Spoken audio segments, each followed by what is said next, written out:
আপনারা কি জানেন শিয়ালদা থেকে ডায়মন্ড হারবার যাবার পথে কেন কল্যাণপুর স্টেশনে শনিবার রাতে শেষ ট্রেন দাঁড়ায় না? কল্যাণপুর স্টেশনের পাশেই রয়েছে বাবা বদ্রীনাথের মন্দির। প্রতি শনি ও মঙ্গলবার করেই ওখানে পুজো হয়। ভক্তরা ঝাড়ন দিয়ে তার মানসিক পূরণ করেন।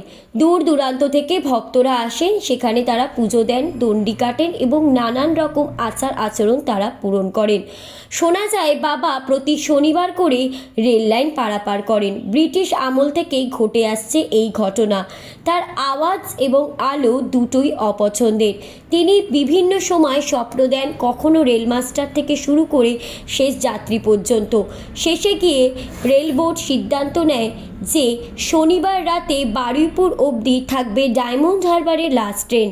তারপর থেকে আজ পর্যন্ত কখনো পর্যন্তই শনিবারে কল্যাণপুরে শেষ ট্রেন আসেনি। এটা কোনো কাল্পনিক ঘটনা নয়, এটা একটি বাস্তব ঘটনা।